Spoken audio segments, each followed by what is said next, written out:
Hello. I wasn't the one who uncovered my wife's lies. That honor goes to her father, Ray. A man so clever and ruthless that even Sherlock Holmes would have taken notes. And the way he did it, let's just say it was the most savage and satisfying moment I've ever witnessed. This all happened about a year ago when life seemed ordinary. Sarah and I had been married for 7 years. Our house wasn't big, but it was home, complete with a squeaky porch swing I kept saying I'd fix and an obnoxious golden retriever named Max, who thought he owned the place.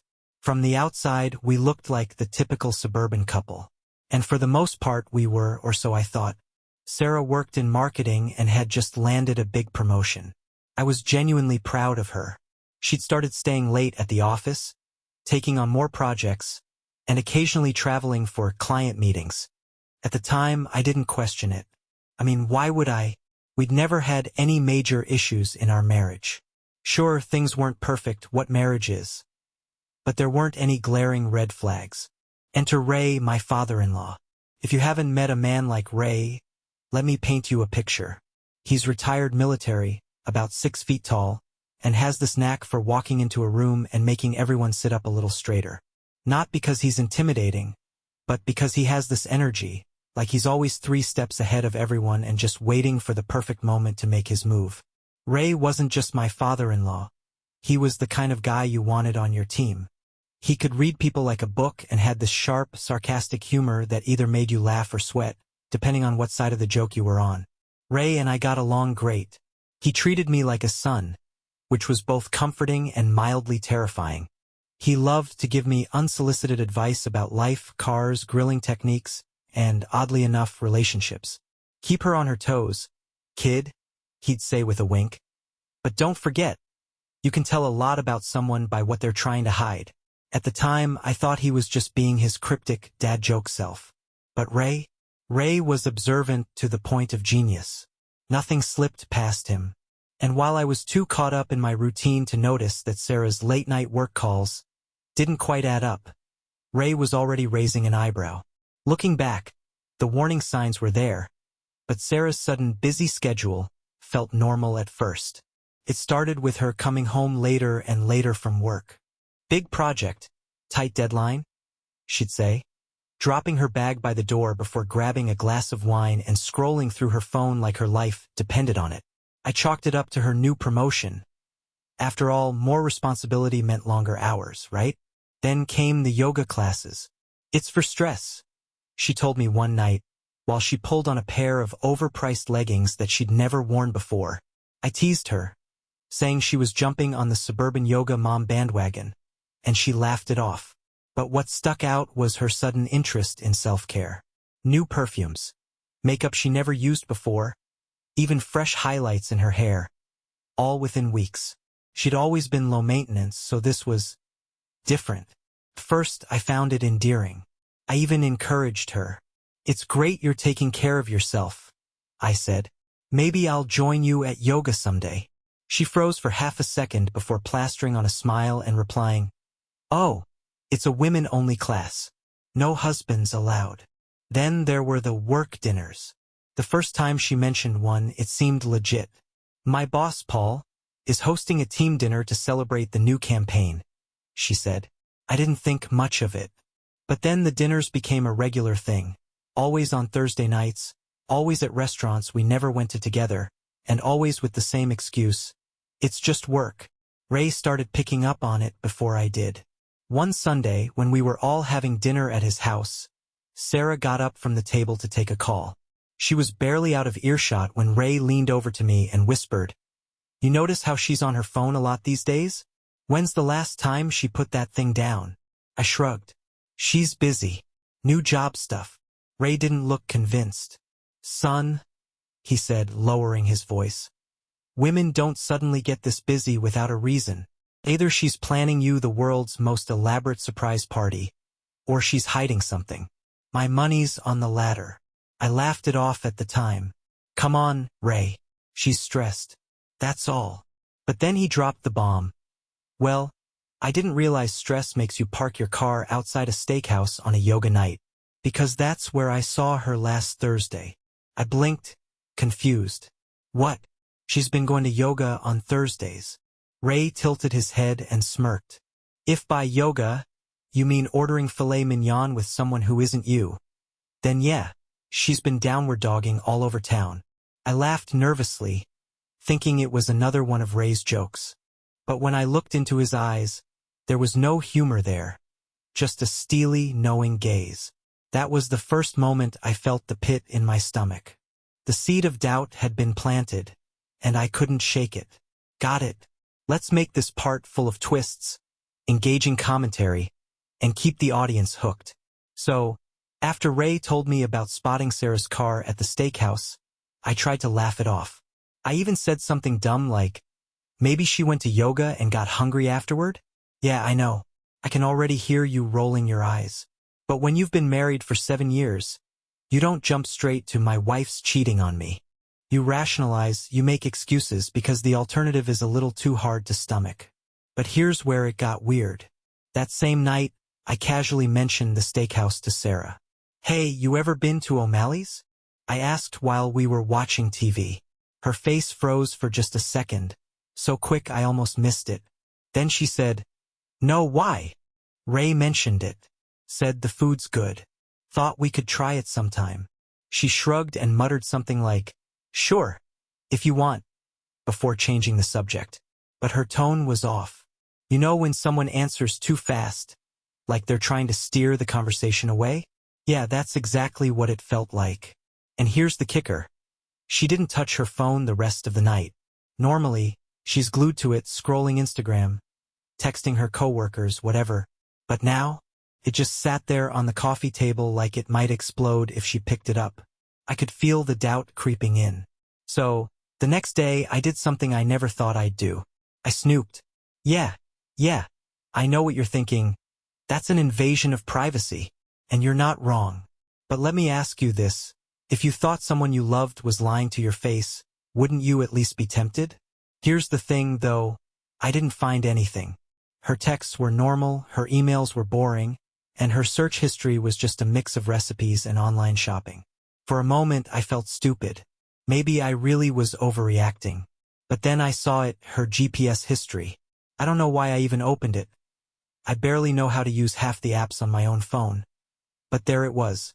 A list of recent destinations. And right at the top, O'Malley's Steakhouse. Thursday night. That's when my heart sank. It wasn't just the steakhouse. There was another address, too. One that kept showing up over and over again, always on the same nights. I Googled it, and my stomach dropped. It was a luxury condo downtown. I sat there staring at the screen, my mind racing. What do I do now? I thought. Confront her? Follow her? Call Ray and ask for advice? Here's the thing about Ray. He wasn't just a nosy, sarcastic dad. He was a military-trained, nosy, sarcastic dad. And if there was one person who could get to the bottom of this without breaking a sweat, it was him. So I called him. Ray, I think you were right. Something's going on. There was a pause on the other end of the line before he said, good. I've been waiting for this. Meet me at the diner in 20 minutes. And bring cash, we're gonna need pancakes. I had no idea what that meant, but I wasn't about to question it. Got it. I'll keep those moments of direct audience engagement reserved for impactful decisions or shocking actions. Let's dive into part 5. Things are about to heat up. Ray didn't waste any time. By the time I slid into the booth at the diner, he was already flipping through a notepad, sipping black coffee like we were starring in some low-budget crime thriller. He didn't even let me sit down before asking, so, what's the address? I gave it to him. Ray smirked. Condo downtown, huh? Fancy. She must have found herself a high roller. I winced. Could you not? Ray just chuckled and slapped the table. Relax, kid. You need a cool head for this kind of thing. Now, here's what we're gonna do. That's the thing about Ray, he always had a plan. Step 1, recon. We'd stake out the condo and see if Sarah showed up. If she did, well, that would confirm everything. That evening, I parked a block away from the building while Ray set up shop across the street with his binoculars. Yes, he owns binoculars. He claims they're for birdwatching, but I'm pretty sure he just likes to spy on people. We waited, and waited, And just when I started thinking this was a huge mistake, there she was, Sarah, my wife, dressed to the nines, walking up to the front entrance like she owned the place. Ray didn't say a word. He just handed me the binoculars and pointed. And that's when I saw him, Paul, her boss, holding the door open for her. I felt my stomach twist into knots. It was one thing to suspect, but seeing it, that was a whole other level of pain. I clenched the binoculars so hard I thought they'd snap. Ray broke the silence. Well, there's your proof. You want to kick down the door or keep playing detective? I didn't answer right away. My hands were shaking, and my mind was racing. Kick down the door? Scream? Cry? But then I thought about something Ray had told me once. When someone betrays you, don't let them know you're onto them. Keep your cards close to your chest. I took a deep breath and handed the binoculars back to him. Not yet. Ray raised an eyebrow. All right, kid. Your call. But whatever you do, don't let her wiggle out of this. The next morning, Sarah acted like nothing had happened. She kissed me on the cheek, made herself a smoothie, and left for work without a care in the world. I sat there, staring at the door after it closed, feeling the pit in my stomach grow. How could she just lie like that? So casual, so normal? Ray called me before I even had the chance to think. So, you ready to drop the hammer? I sighed, gripping the edge of the table. No, not yet. There was silence on the other end for a moment. Then Ray said, I'll admit, I thought you had more of a backbone, but fine. What's your plan? I hesitated. Did I have a plan? Not really. All I knew was that I didn't want to confront her without solid proof. Something undeniable. Something she couldn't talk her way out of. We wait, I said finally. We gather more evidence. Ray didn't sound thrilled, but he didn't argue. All right, kid. Your call. But I hope you're ready to deal with whatever comes next. That evening, we met up in a parking lot downtown. Ray had his usual smug, almost amused look, like this was all a game to him. So, he said, leaning on his car, if you don't want to confront her yet, let's make this easier on ourselves. He pulled a small black device out of his pocket and tossed it to me. What's this? I asked, turning it over in my hands. Ray grinned. GPS tracker. You slap this under her car, we'll know exactly where she goes without having to do all this cloak and dagger crap. I stared at the device, unsure. Isn't that, I don't know, extreme? Ray shrugged. You're the one who said you wanted proof. This is how you get it. He had a point. So, later that night, while Sarah was in the shower, I stepped outside and crouched down by her car. My hands were shaking, partly from adrenaline and partly from the weight of what I was doing. But as I clipped the tracker in place, I told myself it wasn't wrong. It was necessary. When Sarah came out of the bathroom, she gave me her usual warm smile. Long day tomorrow, she said, drying her hair. Don't wait up, okay? I nodded and smiled back, but inside, I was already opening the GPS app on my phone, ready to see where the next breadcrumb would lead. The next day felt like it stretched on forever. Every time my phone buzzed, I felt a rush of adrenaline, half expecting it to be some notification from the tracker. But nothing. Sarah left for work like usual, and her location stayed at her office the whole morning. By lunchtime, I started questioning myself. Maybe I was wrong. Maybe she really was just busy with work and I turned into a paranoid idiot. Then, at 5:30 p.m., the app pinged. Her car had moved. I opened the map and stared at the screen as the little dot left her office, headed straight downtown. She's going to the condo, I muttered, dialing Ray. Relax, kid, he said. You knew this was coming. Where are you? Still at work, I said. I'll meet you there. By the time I arrived, Ray was already parked across the street from the building, leaning against his car like he didn't have a care in the world. She in there? I asked, climbing out of my car. He nodded, handing me a pair of binoculars. Got here 10 minutes ago. She went inside with a bag. Didn't see Paul, though. He might already be up there. I stared at the condo, my grip tightening around the binoculars. What now? Ray's smirk faded. That's up to you, kid. We've got the proof. If you want to confront her, I'll back you up. If not, he shrugged. We keep watching. I was about to say something when my phone buzzed again. It was the GPS app. Her car was moving.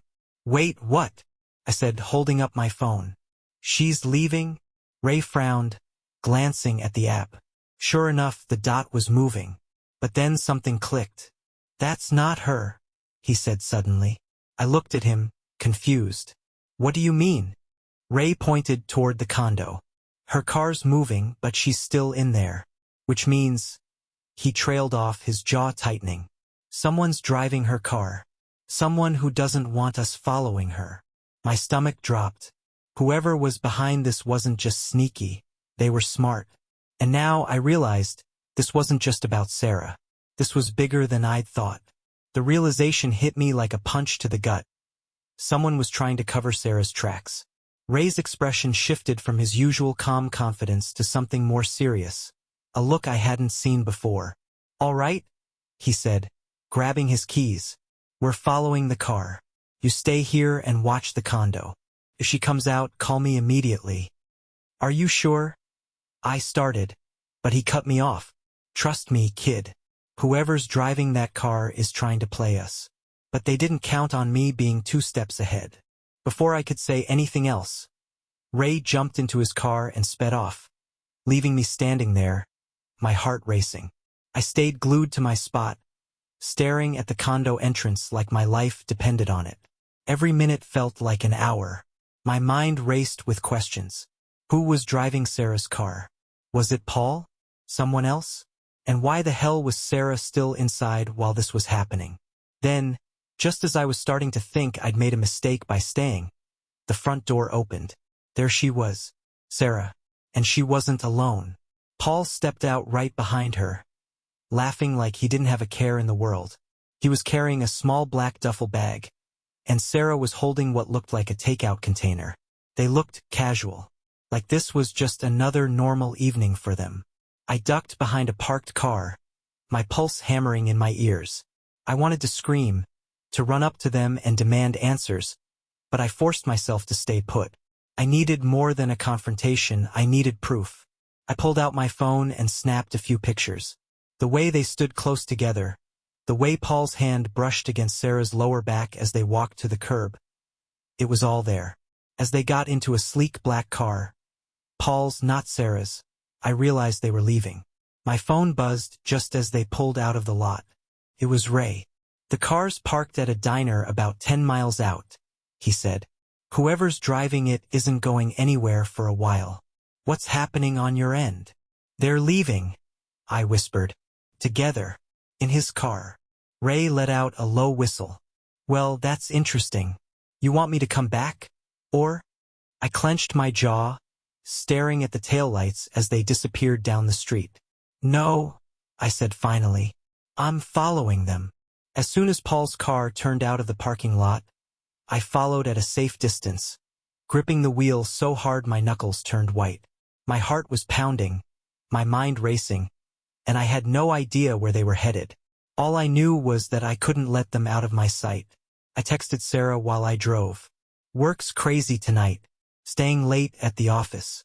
Don't wait up. It felt ironic, like I was taking a page out of her own book of excuses. She didn't reply, which only fueled my frustration.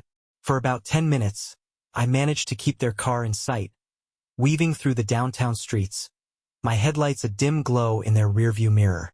Then, as we hit a busy intersection, the light turned red. Paul's car sped through, leaving me stuck behind a line of cars. No, no, no, I muttered, slamming my hands against the steering wheel. By the time I got through the intersection, they were gone. I drove around aimlessly for a while, trying to guess which direction they might have gone. But it was useless. Frustrated and running on fumes, I finally pulled into a quiet cafe to grab a coffee and figure out my next move.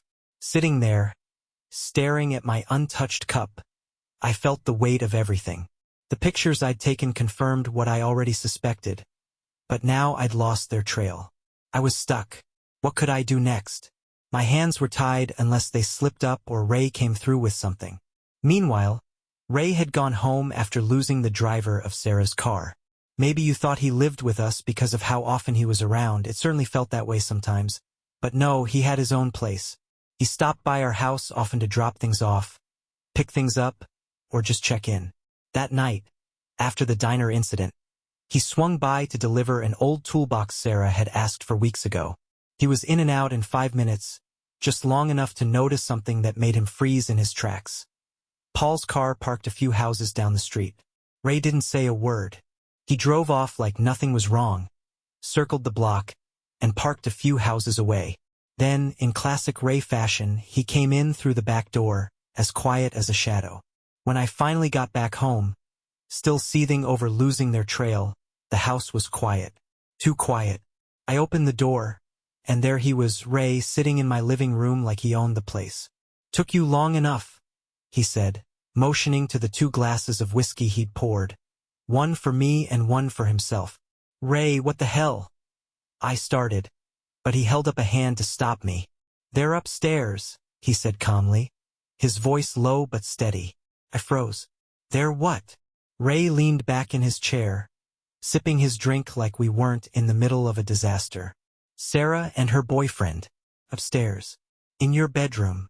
I felt the blood drain from my face. Every fiber of my being screamed at me to storm up those stairs. But Ray held up his hand again. "Easy, kid. Let me handle this." And then, in the most surreal moment of my life, Ray grabbed a baseball bat from the corner of the room, the one I kept there as a half-joke for home defense, and marched upstairs like he was walking onto a battlefield. The next few moments were a blur. I followed him, my heart pounding so hard I could barely hear anything else. By the time I got to the bedroom door, Ray had already kicked it open. Paul was scrambling to pull on his pants, while Sarah just sat there, frozen in shock. Ray didn't yell, didn't scream. He just stood there, gripping the bat, his voice calm and cold as he said, "You've got 30 seconds to get out of my son-in-law's house before I introduce your kneecaps to this Louisville slugger." Paul stammered something incoherent, grabbing his shirt and shoes as he bolted past us like his life depended on it. Sarah sat there, still in bed, looking between me and her father like she couldn't believe what had just happened. "Dad, she started, but Ray cut her off. "Don't." His voice was sharp, cutting through the air like a knife. "You don't get to explain. You don't get to excuse this. Pack your things and get out." I wanted to say something, to scream or cry or laugh, but I couldn't. I just stood there, watching as Sarah got up, tears streaming down her face as she muttered something about it being a mistake. Ray didn't budge. He didn't yell, didn't even look at her. He just stood by the door, bat in hand, until she walked out of the room. Sarah packed her things in silence. Ray stayed planted by the door, arms crossed, the bat still in his hand like a silent warning that she was on borrowed time. I sat on the couch, staring at the floor, still trying to process everything. When she came downstairs, dragging a suitcase behind her, she stopped in front of me. Her face was red, tears streaking her makeup, and she opened her mouth like she was about to speak. But I couldn't do it. I couldn't listen to whatever excuse or apology she had lined up. I stood up, walked past her, and opened the front door. "Just go," I said, my voice flat. She hesitated, looking back at Ray, who simply pointed to the door with the bat. And with that, she walked out, disappearing into the night. Ray finally set the bat down, letting out a long sigh as he sank into the recliner. "Well," he said, pouring himself another glass of whiskey, "that was a hell of a night."